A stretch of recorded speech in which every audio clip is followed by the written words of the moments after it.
Hey, what's up, everybody? Welcome to spring, finally. The snowpocalypse is over, and welcome to episode number 62 of the White Knuckle podcast, powered by Ozonics. Undetectable, undeniable.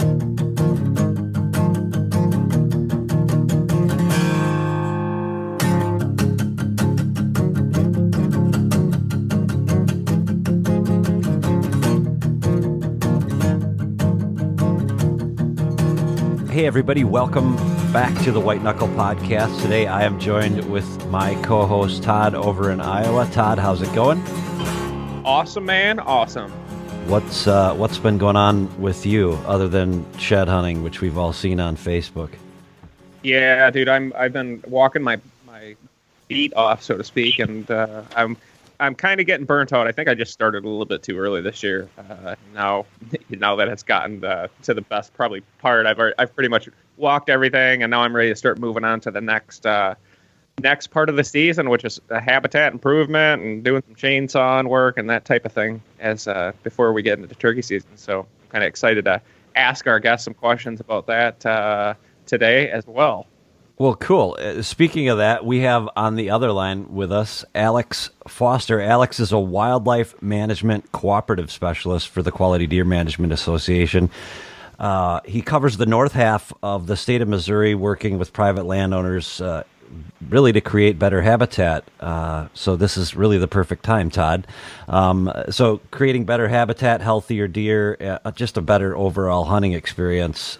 He's a native of West Central Illinois, which is where he grew up. Alex, how's it going today? Doing well. Another beautiful day in Missouri. Can't complain. Well, it's not beautiful in Wisconsin. It's 27 degrees and 20-mile-an-hour winds, and nobody's on the river walleye fishing. Wow. You guys have had a lot of late snow this year, haven't you, Jason? Yeah, I think it was a week ago today that maybe it was 2 weeks ago. I don't remember. They all blend together, but we had like 5-6 inches. Don't be jealous, both of you. That is wild. Hey, Alex, where are you from in West Central Illinois? Town of Macomb, just outside. That's where I was born and raised. So Okay, that's moved to not too far. Missouri. Went to Mizzou and haven't really left the state since. Okay, so that was kind of your movement. I hunted a lot in West Central Illinois back, going back 15 years, give or take, around Cass County, Menard County, around, what's the name of the town? Chandlerville was where we called home base. But, Okay. Man, there were some giant bucks killed back in the heyday in that area, and we kind of got on right around the right time, just before it went bananas with outfitters and stuff like that. Oh my gosh, there were some huge deer that used to get killed over there. And then, man, it seemed like it just in a matter of 4 or 5 years with the craze of non-resident hunting, it really changed the dynamics of Illinois really forever, I think. So I was contemplating moving there, actually. It was kind of between Illinois and Iowa, and just so happened to become friends with Lee Lukoski back in the day, and he kind of turned me toward Iowa, and I guess I haven't looked back. But how has Missouri been the last few years as far as your hunting goes? It's been interesting, I guess. It's been good, but a lot's changed in a little bit of my life. So was up in Northwest Missouri for a few years. Prior to this position, I was with our conservation department and in wildlife division, and had some really, really good hunting up there, and chased a couple of really nice ones around. And unfortunately, I stuck an absolute giant, and he lived to drop his sheds. So that was a little bit of a heartbreak. But moved down here to Central Missouri, and the past 2 seasons have been good. Chased some really nice ones around. Just haven't been able to close the distance with my bow quite yet, but just a matter of time. But no, it's been good. Can't complain one bit. Man, cool. Well, I'm kind of curious to know what how the Qdma has been. I guess the word on the street right now, and I've heard it talked about so much, and it might be getting away from our topic of talking specific whitetails, but it's been on my mind because obviously I make a living selling products to hunting individuals and everything else in the hunting industry, so to speak. And the number of hunters everybody's talking about is declining, pretty regularly. And we had Cuz Strickland on the phone, I don't know, a couple weeks ago, and he was talking about it as well, and kind of made a comment like, well, whatever we're doing it wrong because people aren't into it anymore, or we're losing numbers. Yep. So what, as far as the Qdma is concerned, how has membership been? Have you kind of noticed any trends? Because I don't know, I kind of have a theory, like it seems like the sport's kind of separating. There's not nearly as many guys in the middle. There's either really serious guys or guys who are just kind of, the 1 week a year type hunters. Yes. What have you guys been seeing? So, yeah, I guess I can dig in a little bit on what our organization is. So, Qdma was founded, back in '88, coincidentally the year I was born. But, initially was, started by our founder, Joe Hamilton, and, with the onset of, better habitat, conservation for, not just the whitetail, but all wildlife, but with a big focus on deer and protecting, younger age class bucks, balancing does, the basic principles of practicing quality deer management. And kind of forward to here currently, we've kind of accomplished that. And so we've reached out to the land managers that were actually looking for that research and everything. And so this past year, we've actually revisited our mission, and our mission is ensuring the future of the white-tailed deer, wildlife habitat, and our hunting heritage. And while that definitely describes what we do as an organization, we wanted to dig a little bit deeper and try to expand, that just a little more in depth. And so we broke it down for, protecting the white-tailed deer or ensuring the future of it. We came up with a couple different groups. And so, white-tailed deer, wildlife habitat have their own subsets of moving forward, but our hunting heritage we created 3 different ones. And so that kind of ties into you mentioning the decline in hunter numbers. And so we're really going to be ramping up over the next 5 years, focus on a big one as our hunting heritage, and that's access. So open lands and create newer and improved opportunities for hunters, recruit and share. So new hunter recruitment and venison donation initiatives. And a big one is continuing our education. So ensuring the future of and enjoyment of quality deer management. So, but yes, the decline in hunter numbers is definitely startling and a scary thing for myself and should be for every hunter. Do you, right offhand, Alex, do you have any idea in the last, let's just say 5 years or 10 years, what the percentage is by chance? I do not offhand. I know it's a staggering amount, and I have that written down somewhere, but I do not have that currently. I will definitely follow up with you on that, though. Well, I actually just this morning was reading something on Facebook and just scrolling through, and it just said that the decline in hunters is affecting the conservation fund, basically, because essentially all of our licenses, depending on how each state has their licensing fees and whatnot set up. I'm not an expert on where all that money goes, but essentially we pay for a lot of the conservation hunters do for each state. And with the decline in purchased tags, obviously there's less money.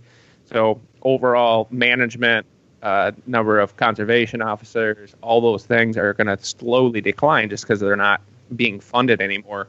And what kind of scares me about that is that as a hunter, we always had that to back ourselves, which was, hey, look at all the money that hunters generate to help pay for all these different programs, not just hunting programs, but also for city or state parks. There's a lot of trickle down. And so, without that power in numbers, both financially and in numbers of hunters, kind of scares me about the future of hunting, because that's when laws get changed and we're no longer a necessity or bringing enough power, so to speak. So that's kind of what my concern is overall. For sure. And I'm guessing you're probably thinking of the NPR article that got released. I guess I just got it forwarded to me. And I have not had the chance to read through it this morning. But I didn't even read it. I just saw the head. I'm more of a headline reader. Yeah. Yep. Well, I definitely saw the headline, and I plan to read it. I just haven't had the time this morning yet, but just looking at it now, and it appears to be a good article that would definitely be worth looking into. So I would encourage a lot of people to take a look at that, because there are some staggering numbers. I'm looking at the graph currently, and so from 1991, it said we had 14.1 million number of people who hunt it, and in 2016 it's 11.5 million. Wow. So that is a huge number in decline. Yeah, and I sometimes I break the magnifying glass out and analyze my situation, and it's like, you don't know if you're part of the problem or the solution sometimes. I'm become so focused on, management and basically trying to grow these big deer, and you don't know if what you're doing is basically, hurting yourself in the long run or not. I'm just trying to do what I guess God tells me to do, and follow my heart there. So that's been something that's been on my mind for a while, is what we can do individually, especially in the outdoor industry. Any of us who are, you don't want to make yourself an elitist. So we always try to incorporate as many different hunting styles and opinions, and I don't know, not make anybody feel like because they don't kill a Boone and Crockett caliber animal that they're not just as hardcore of a hunter or whatever. Some of us are very fortunate. So that's one thing we've always tried to stack our voice with White Knuckle and stuff over the years, just with a variety of different experience levels, from people who are hunting in Michigan and probably don't stand a great chance of killing a big buck, but just are out enjoying it and, killing does and enjoying, the hunting lifestyle, I guess, and not putting so much of a focus on the big buck thing. So where do you guys stand with, with Qdma? It's all about letting the little ones go, let the big ones come in, grow up, get to an age maturity class where they can reach their full potential. Are you guys seeing any more of a kind of a revolt against that now, or is it just become kind of a little bit more of the norm now, where maybe it does alienate a few people? I'm just curious. No, and so and it's not just let the little ones walk and get older, but it's a balanced, healthy herd. So shooting an appropriate number of does to bucks, and then also protecting the majority of yearlings. So it's not protecting every yearling, but protecting the majority, so that they have the potential to escape into some older age classes and provide for a healthier herd, a more exciting rut, and an overall better hunting experience. But so as far as revolt to that, no, it can get a little tricky with, you guys are well aware of chronic wasting disease and what we're dealing with that currently. And so when it comes to that, sometimes protecting older age class deer, just protecting deer in general in a localized area, could kind of be counterproductive. And so herd health comes before harvesting a mature buck. So, in a CWD positive area, we're definitely encouraging reducing numbers and, taking that focus, shooting more does. But not saying you have to shoot every yearling, or, by all means you don't have to shoot, any, but encourage that, you can shoot some, but still have to have, that drive. So I'd say all three of us on this conversation probably get fired up to chase a 5.5-year just mature buck. And, if all we have are yearlings to chase, that our participation will go down. And that right now is the last thing we need, is a downfall in hunter participation. So encourage shooting more does and, shooting some bucks, but don't have to shoot all of them. But for sure, trying to drive that population down in that localized area. But hasn't that kind of got rambling there, but hasn't that been, or isn't that basically QDMA's stance? I think they came out some time ago with respect to CWD, and their statement was, and I'm going to paraphrase it as best I can, but just basically what you said: shooting younger deer, without a doubt, reduces the overall chances of CWD growing, I think would be a good way to put it, at least in my mind. And then on the other side of that coin, you're also trying to protect the hunting aspect of it, and not just the hunt, but the amount of people that are hunting, and I'm sure dollars and cents come into play there. But that's sort of a sure. difficult balancing act, especially when someone asks Qdma to take a stand one way or the other, and a lot of people are quick to be critical of your stance, and I've seen a lot of it on Facebook and stuff like that. And I think people just need to understand that I think what I've heard resoundingly many experts say is that, yes, in a CWD area, which is where I'm hunting, it is important to have a healthy balance of the population, and part of that equation is shooting younger deer, correct? Yes, it's definitely a... Sorry, my dog's going to go kill somebody. I have mine outside, so she wouldn't try to come eat me, I guess. But no, it is certainly a complicated beast, and we do know that we need support from hunters in general. And we cannot manage this without hunters, and so that to us is number one. And also supporting your state agency, helping them, with the best management practices we know on this disease. Which, yes, we don't know a whole lot about this disease and related other ones, but we know enough that it kills deer. No deer survives it. So we know enough that we don't want it, and when we do have it, we want to limit the spread and keep prevalence rates low. And we do know that going in a localized area and reducing that population is definitely slowing the rate of spread and the prevalence. So, but without hunters, we can't manage it. So to keep them engaged, that's kind of our stance, is that keep them excited to keep on going in the woods and continue hunting. And, at the same point, you don't have to kill every single deer, but definitely with the point of reducing the population.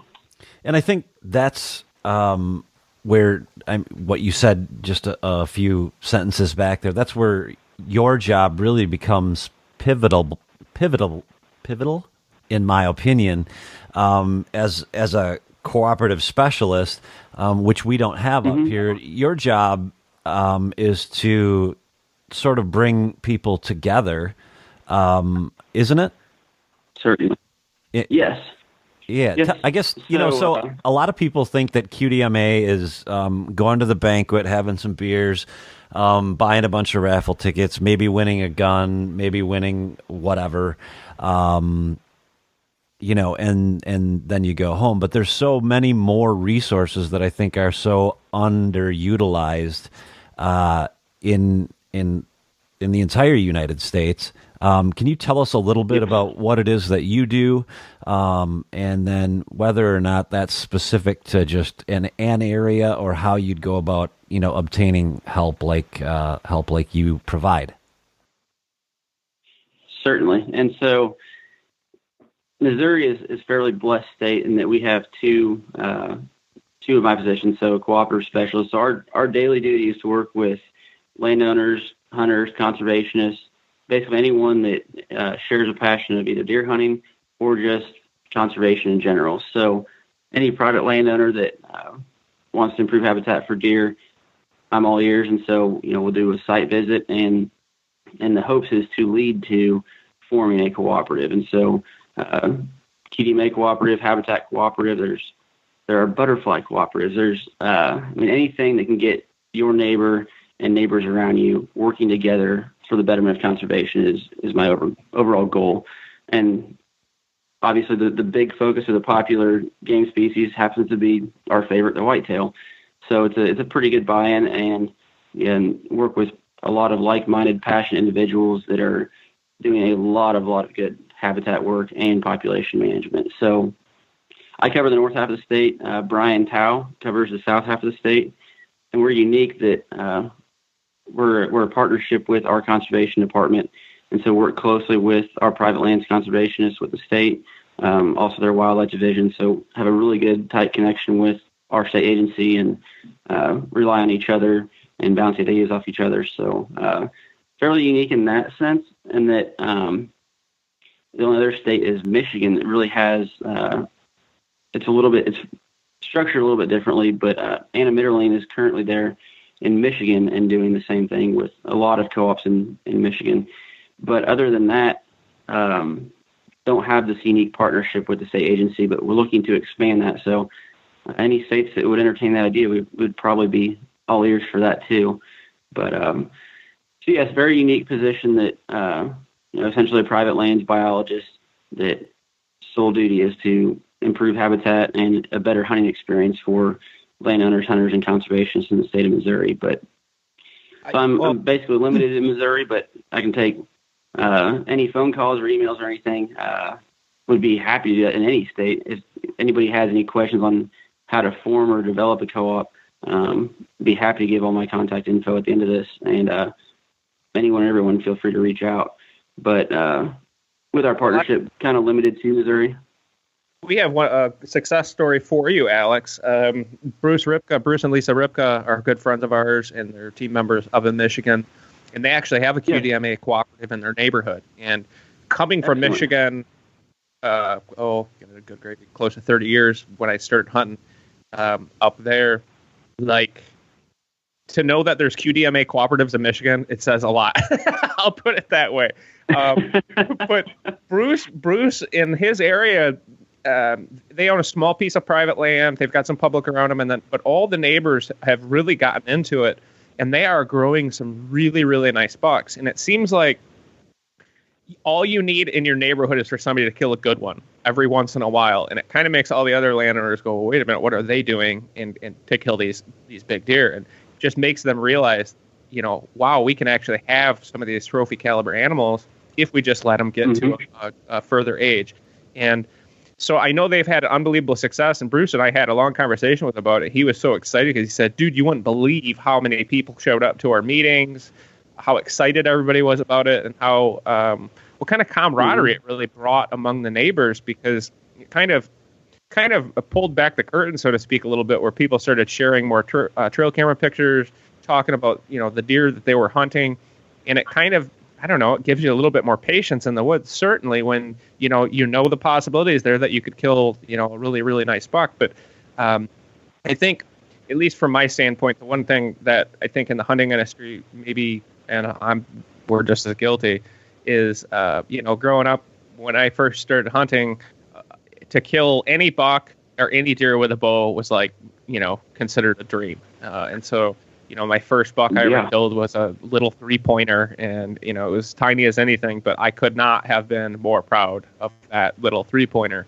And after that, I think I shot one more spike horn, and then I just started slowly just, not getting the excitement level up for the smaller ones, and just thinking I'd rather shoot a doe and hope to kill, something bigger. But I think that's one thing we need to probably be clear on, is that, for beginning hunters to be watching what they're watching on television and to go out and have those expectations, your first couple of years of hunting, I think maybe we're setting the bar a little too high. And that might be driving some people away. It's just this, hardcore, you got to kill something giant. But like you were talking about, you've really got to manage a herd. And that's what around here, it's the same situation. The reason we have these trophy animals, because we have a good, healthy herd, we have plenty of does to breed, but yet not an overpopulation. And we also don't have an overpopulation of hunters. So maybe one of the things that I know a lot of guys deal with is just a lot of hunting pressure, maybe smaller tracts of land. What ideas or suggestions would you have for guys who might not own a huge section of property and all their neighbors are hunters? What's your piece of advice for guys who have smaller piece of property, best things they can do to maybe grow those mature deer and hold them, as opposed to, wondering whether their neighbors are going to kill them? Yes. So my, I guess, number one piece of advice would be to talk to your neighbor. As simple as that sounds, a lot of people, I've been in this position for a little over 2 years now, and you'd be amazed on how many people don't actually know who their neighbor is or don't know all of them. And so that would be the biggest start. And then once you can get that connection, forming trust is absolutely crucial. So you have to trust your neighbor. And from there, it opens up to a information sharing. So the education component on, herd management, and then a big one, habitat management. They can exchange information back and forth, attend meetings together, all that. And, when it comes to habitat management, they can get together, they can share equipment, they can, split costs on bulk lime, stuff like that, food plot seed. But then a lot of the co-ops in northern Missouri I work with, they burn together. So I don't know if you guys pull off any prescribed fires, but know that it takes a significant amount of manpower on most of them to conduct a safe and proper prescribed fire. And so a lot of these co-ops are burning together and getting that camaraderie from doing activities like that and just general meetings throughout the year. So it's a really fun thing. And then, you have to keep it fun. If you don't have that, why are we doing what we're doing? And then another big one is involving youth. So you get this community, this network, you get all these connections with neighbors, and you find youth that want to go, and you can provide opportunity on different properties potentially, and keep them engaged. And not just a one-time deal where they, you take them hunting and they have a great time, but they potentially have a place to go back to. And that's a big one as far as retaining hunters is we do a great job of getting youth out, but as far as keeping them and, developing themselves so that they can go hunting on their own someday is where we lack a little bit, I think. But, yeah. I think you hit the nail on the head. I don't know that Todd and we've ever spoke about it, but one of the first or second or third solo podcasts that I did was with one of the Wenzel brothers out of Iowa, and that was kind of his message was, I don't know if you guys are like me. I started out hunting squirrels and really wasn't allowed to bow hunt or do any of that stuff until I was, I think it was 14. And didn't kill my first year till I was 16. But I just developed a deep love for, I guess, hunting, and ultimately that turned to conservation and then everything that goes along with it, habitat management and all that stuff. But I think there's a missing element that could be a whole nother podcast. But I think you did hit the nail on the head. Todd, you had at the onset of the show mentioned something about habitat. What questions do you have for Alex? Well, number one, I guess, is like in my experience, like a lot of times you have to sometimes learn the wrong way. You can have a lot of people tell you what to do, but until you get out on your property and start playing around and working, and then seeing what the effects are over time, it all helps gain some knowledge. And so I've been doing the same thing. I've been out. I remember just, oh my gosh, it wasn't even that long ago, like 3 or 4 years ago, I went to my local chainsaw store and ended up walking out with a bunch of crap I didn't need. But basically, I got a chainsaw, went out and started cutting, realized like, holy cow, this is a ton of work, and it is. But that's ended up becoming my favorite aspect, I think, of hunting almost, is just playing with my local deer herd, trying to make my property better. What type of advice would you give guys? Sometimes I get the blinders on down here in Iowa on my own property, and I'm out doing this and doing that, and sometimes I lose focus of maybe what other guys in different areas are doing. But like as an entry, as a way to start helping make your property better, holding more deer, creating bedding areas, things like that, what kind of suggestions would you have for guys who just haven't been around it or might just not really have the experience? Is there any local Qdma guys that offer their services to come out and look at properties and give advice and that kind of thing? Yeah, I can definitely expand on that. And so I would encourage people to engage and reach out to our branches. So that's where a lot of our involvement comes in with getting youth involved and everything that comes with that. And so I mentioned that Missouri is pretty unique, that we have 2 full-time Qdma staff that are our sole job is to work with landowners, and so other states don't have, I guess, have that currently. But my recommendation would be if you're you're kind of new to the habitat game is to reach out to your state agencies, especially if you're going to conduct any sort of large timber work, any timber harvest. I would highly recommend contacting your forester in your area. And then Missouri is structured, again, differently, that we have private lands conservationists in every county. So they might cover 2 or 3 counties, but every single county is covered by a private lands conservationist, and their duty is to make the best habitat recommendations and, eventually, potentially provide cost share to offset some of the costs of some of these habitat projects that you probably know can get kind of expensive, just like your chainsaw excursion. Yeah. But I would highly recommend reaching out to any resources available in your local area. So whether that be your state forest or state agency, but local forest or local private lands conservationists or wildlife biologists, I would reach out to them and tell them kind of what your idea you have for your property is, and hopefully they can come out and give you the best habitat recommendations and the best bang for your buck. So that would be my recommendation. Food plots have gotten a ton of popularity over, decades now, and so food plots are fun. They're great. They're definitely a good thing to provide some food, but there are also numerous other habitat projects, such as thinning your timber, restoring old field to desirable forbs and grass species that provide structure, cover, and ultimately food as well. And there's a whole list of different habitat practices that you can get a lot of good out of the limited acres you might have. But food plots, they're fun. They keep people engaged. But there are other practices out there too that can even complement your food plots too. So opportunities are definitely endless. There's not enough time in the day. I know that. Oh, that's what I run into, is that you got to make your priorities, and so I have to do the same thing. Like you got to do what's best for. In my particular case, I try to look at what is going to be the best outcome for my next hunting season, not necessarily what's going to look the coolest or what do I feel like doing, basically. Yeah. But the one thing I will say for sure is, if you're doing any timber work, start small and think big. Because when I first started doing it on my own property here, I went a little bit buck wild in certain areas, and now 3 or 4 years later, they're starting to come back. But I literally just went too far, did too much, and ended up kind of changing the way the deer moved through the area in ways that I didn't plan on. But that's the one advice I would definitely give. If you're doing timber work, is to start small. And I think you brought back to food plots.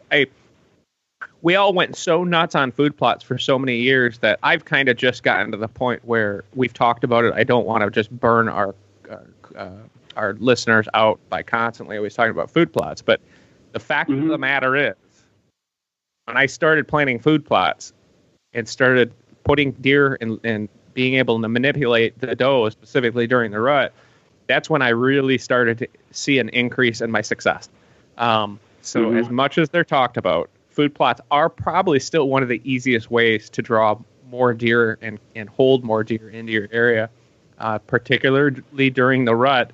And so I'm a huge believer in that. I just sometimes you hear so much about it all the time. You don't want to, run people into the ground. Just like, I've heard enough food plot podcasts, but the funny thing is, there's always new guys coming up that still don't have the experience. So that's why we always try to stay down to earth in whatever we're talking about. And that's why I always try to ask questions from a beginner standpoint, because we get constantly new guys asking questions about it. I mean, Jason and I, when we post pictures or ask questions on our Facebook or whatever about, what kind of topics do you want, food plot's always right up there. So maybe we should be talking a little bit more about it. But if you're not planting food in your areas, that's one way to make a huge impact very, very quickly. There's something cool about planting a seed, watching it grow, and then watching the deer utilize that as a food source. And kind of when you start to put all those pieces together, it's just that to me has really made hunting fun for me in another set of challenges. So I think the whole Qdma philosophy kind of does that, is that it gives you other things to do during the season to improve your hunt and enjoy hunting more. And I think that's something that needs to be really put out there. Is it's not just about killing deer. It's about really raising them, learning to love these animals, and that's where my passion's always been, is for the animals themselves, not about us killing them, really. And I think maybe we need to put a little bit more of the emphasis back on the animals and not so much on necessarily the bucks that we kill or what sponsors we have or whatever. But it really is all about the deer, and that's what brings us all together, man. It is. And I said earlier, definitely have to keep it fun and keep the youth engaged, keep everybody engaged, but and not just youth too. Even some first time adult hunters, kind of missing that group too, and keeping them engaged. And hopefully down the road they can find a place to hunt and can go out by themselves. But I will say that I did get my start with squirrel hunting as well, and my first buck was a button buck, and I couldn't have been any more proud of it. Right? So, yep. I think actually majority of Qdma staff, their first year were yearling bucks, so yearling or button bucks. So interesting. Yeah, I remember it like it was yesterday. As a matter of fact, we were at my parents' house last night. My wife and I were, and we were just visiting with them. And of course, I was in high school and had a driver's license and all that cool stuff. And I had I think a Toyota Tercel or something like that. And I had shot the deer, and we went out to track it. And then we found it eventually, and I had shot it in the liver. And, a nice 3-blade hole through the liver. And I gutted it out, and we, got it back to the car, and we decided to put it on the roof of the car and strap it down. And much to my surprise, when I got home, the liver was attached somehow to the big antenna. Through the 3-blade hole that I put in it. So my dad and mom brought that up, and we had a good laugh about that. But so you get to go out and see landowners and essentially tell them what their mistakes are, I'm guessing. What's the biggest mistake that you see a lot of landowners making? See, as far as when it comes to the hunting side of it, a lot of it, I try to be as nice as possible. I'll ask them if they want the cold hard truth, or they want me to be nice. But a lot of times they want my honest opinion, so I definitely don't hold that back. But a lot of it, as far as the hunting side, I see access being an issue. So how they're, they've done all this habitat work. They've spent the entire year preparing for deer season. They look forward to it. It's what they live for. And they go to actually go to the field and hunt. And the way they access their property or their stands, hurts them throughout the season, just as far as being able to slip into stands undetected and not blowing out deer every single morning and evening hunt. I see a lot of that. Probably not enough habitat management. We're all limited by time and money, but a lot of mature timber that probably needs thinned at some point. Deal with a lot of open space. You still have to make some money on your property, or some people do, but a lot of fescue and brome in northern Missouri that's not providing a whole lot of good for most wildlife species, especially deer. So a lot of that, and probably not talking to their neighbors enough. I can, the access thing, I can't even tell you how much that strikes a chord with me, because I'm telling you, the reason I kill all my big bucks is because of access. And I worked so hard on my relationships with all my neighbors, building that trust, building relationships, doing the small gifts during Christmas every single year, whether I hunted these properties or not. And just to be able to access most of my areas from multiple directions has been the key to my success. And I think the other thing, a lot of guys just get very, very stagnant in their ability to move their equipment, meaning like they They have their typical ladder stands on their fence lines, on their field edges, on these typical pinch points, corners of fields, and they get into this mindset where, well, it's been good in the past, and I killed a buck there in 1996. So I'm going to hunt there. It's a good spot.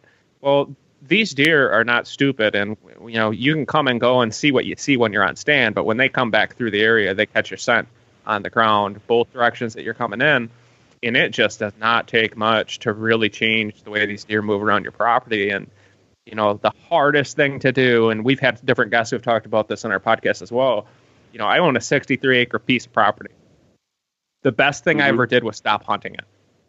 And it might sound stupid to people, but I don't hunt my property until November. I pretty much leave everything alone, let the deer have it. I put strategic pressure around on different farms, and I let my neighbors do the same thing all through the early season, October, leading up to the rut. And I'm just patient, and I have to wait in order to hunt that. But that's what my enjoyment level is to go in the first time and, hopefully see and or get a crack at those mature deer. So it's not just about my way of doing it for everybody. You have to enjoy your property, and you have to do what you enjoy. And I'm going to be doing some seminars. Our first one here is going to be coming up at Deer Fest, and that's going to be part of my thing is, this is just my recipe for success, and my goal is to kill the big dominant bucks in the area. If your goal is to have fun, then you need to look at your strategy differently and set it accordingly. And if for the guys who enjoy hunting on the weekends and they work full time and their love is just to get out, well, then go out and hunt and enjoy your property. If your goal is to try to kill the bucks that none of your neighbors have been able to kill, then your goals and your strategy need to be differently. So I think that's part of it is you've really got to look at what your goals are. And if your goals are, specifically to have fun, well, then your strategy can be different than mine or Alex's or Jason's. So you really have to just identify what your goals are and then accordingly, plan in advance. But, the old adage of, the more work you put in, the more you're going to get out of it is absolutely true. And for me, that's what I enjoy about the springtime and the summertime work, whether I'm doing food plots or management or cutting trees down or whatever. I was just telling Jason I have the cedar tree project, and it's just a nightmare. But every time I go out there and I put an hour's worth of work and I think about next fall when I'm in the blind or in that stand and how enjoyable it will be to think about between now and then because I put the work in. And that I think that's my enjoyment anymore is honestly the prep work and the planning and getting my gear all ready and my stands in place. That's half of the fun for me. So I can't encourage people enough to get out during the springtime, especially spring and early summer. It's just, man, that's when you can really, really do some damage as far as stacking the deck, so to speak, for fall. I definitely agree. And, basically anything to get outdoors and involve others is, that's what it's all about. That's why we do what we do. And so I think you nailed it. Jason, do you have any closing thoughts maybe for us? I do. I'm going to pick Alex's brain a little bit. So your degree, if memory serves me correctly, was a Bachelor of Science in Fisheries and Wildlife Management, right? From Mizzou? Correct. Yep. Yeah. So yeah. How do you, just out of curiosity, how do you apply that knowledge to hunting? As far as my degree, certainly you have a much more a greater understanding of deer habitat, etc., and why they do what they do on a greater level than Todd and I. Maybe there's some. I'm just curious to hear what it is that you do. Maybe that's different. So the better understanding you have of the animal you're pursuing and providing good habitat for, I think, we know an immense about the whitetail and, probably one of the most researched, big game animals in North America. And so we know a lot about them. There's a ton of information out there, and a lot can honestly be found on our website at Qdma.com. But just, knowing more about just biology and then, the proper habitat management to manipulate benefits to the whitetail, but also to other species, and then even creating good hunting opportunities is what I've learned across, both from going to Mizzou and then working for our conservation department here in Missouri, and then with Qdma too. And I actually worked for our state deer biologist for a couple of years, and so learned a lot from him. But after that, I actually took our deer steward courses. So I took level 1 and 2. I don't know if you guys have been able to take either one of those yet, but I would highly encourage it. And it's, how would I sum it up? Deer Steward 1 is really intense. It's a lot of information overload, but necessary biology stuff that gives you kind of that extra edge in knowing a lot about whitetail and behavior and everything, as well as some habitat stuff. Deer Steward 2 is more hands-on, a lot outdoor stuff with a lot of emphasis on habitat and population management. But those 2 courses right there were like 3 semesters at MU, like in a weekend. It's absurd how much information that is packed into those courses, and would definitely encourage anyone and everyone to take that if that's your interest. But no, I think just better understanding the biology and behaviors has definitely helped me when it comes to the hunting side of things. What? How would somebody take the Deer Steward 1 and 2? I know one of our partners, Spartan Camera, Dave Skinner is a property specialist, I think, for whitetail properties. He's done the Deer Steward 1 and I think 2. But how would we go about taking such a course in Wisconsin or Iowa? Is it offered everywhere? So it is not. It rotates around, and you can find that information on our website. Okay. You can also call our national office. You can call me either way. But no, it kind of rotates usually between level 1 and 2 courses. They try to split it up, so kind of have one in the Midwest, kind of one in the Southeast. But so yeah, every year it kind of rotates around. But hopefully can make something work for y'all. Cool. Well, I don't have any further questions. I was reading in your bio earlier that you do you still trap coyotes and call coyotes quite a bit? I do. I got into that here. It's probably about the 5th year that I really got into targeting, predominantly coyotes, and I really do enjoy it.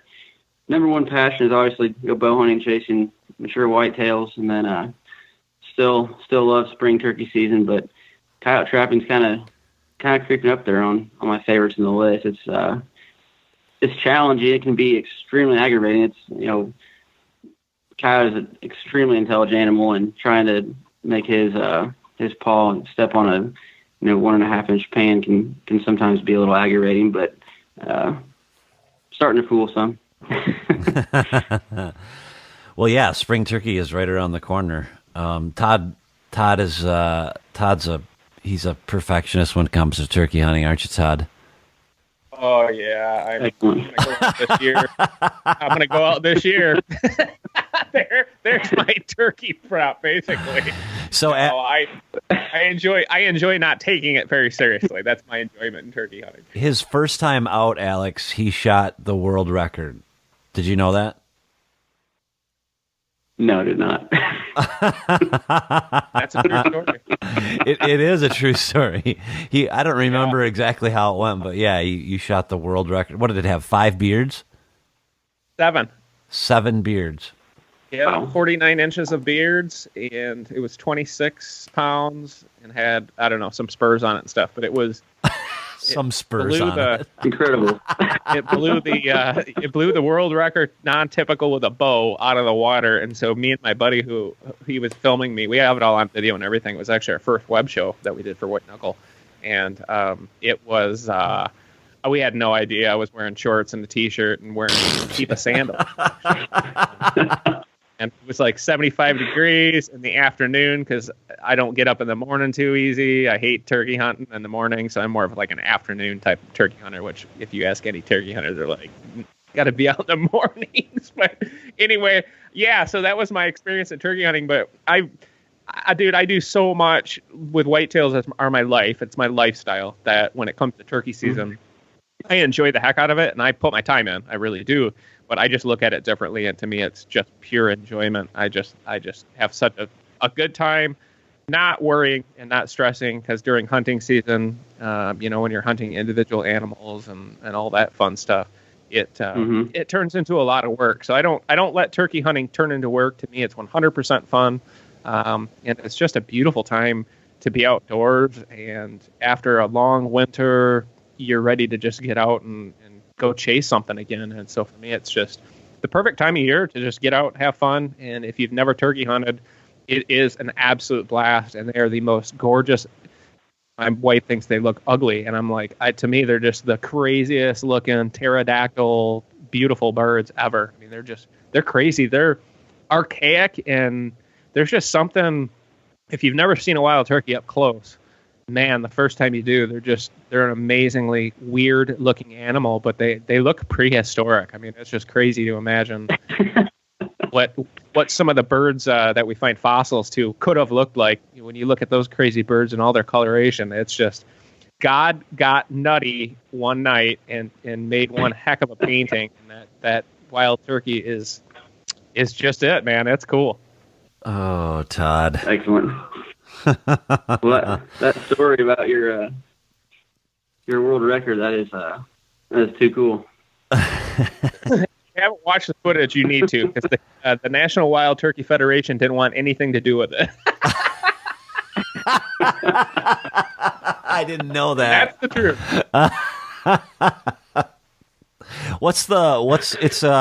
We used to call it something, we now call it the White Knuckle Web Show, but we used to call it Whitetails Inc., right? And it was the very first episode. I think it's called The Heavy Strutter, and it should be on season 1. It should be available if you go to like our website or something, but you'll get a kick out of it. The original footage we watched when we had a film school down here, and I mean, it is ridiculous. The story, I shot him twice, and the thing came alive twice when we were trying to do interviews. I mean, it was just like, we had no idea what we were doing, and it ended up being the world record. So, quite an interesting story. Oh, Alex, if you could tell us, you had mentioned that you'd provide some information. Tell us how we could get a hold of you, or the best way to get a hold of anybody with respect to Qdma, and if they've got a specific question for you, how would they get a hold of you?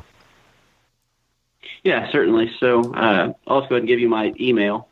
So it's just my first initial of my first name, so A. Foster at Qdma.com.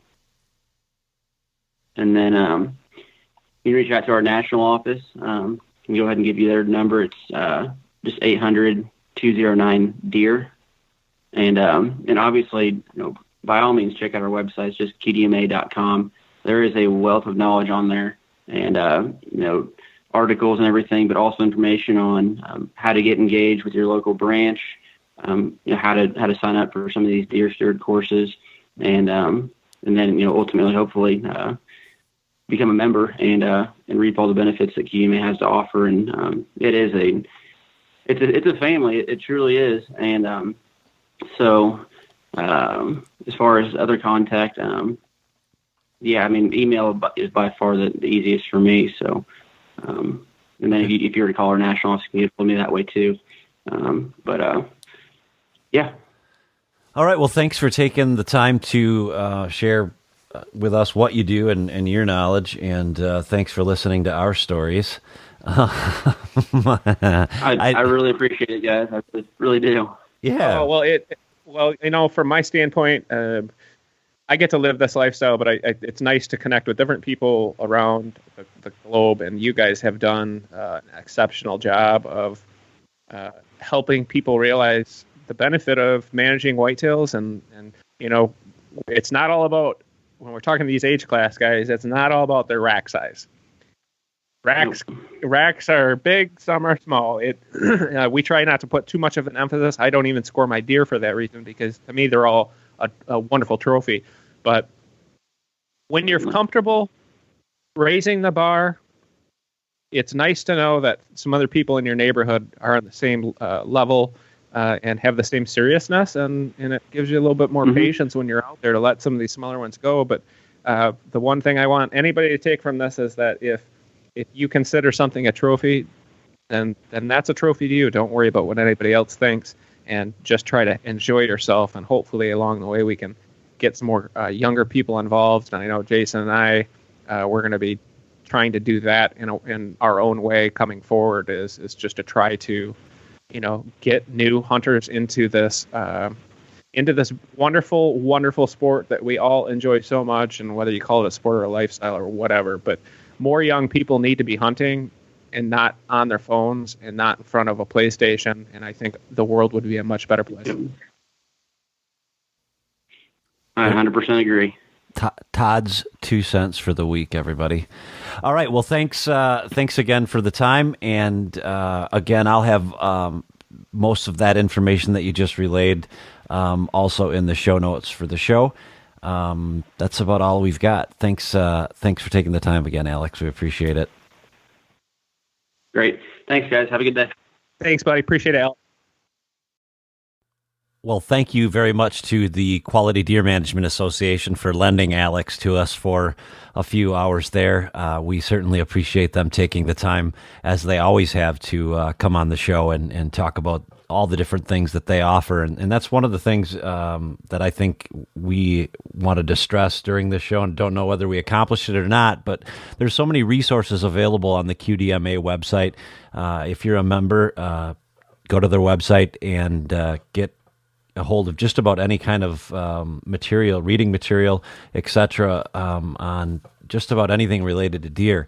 If you're not a member, do us all a favor and join. They do a lot of work for all of us. And if you're in Missouri, certainly take advantage of Alex or the other person that's over there working to help establish the cooperatives. With that, that's about the end of the show.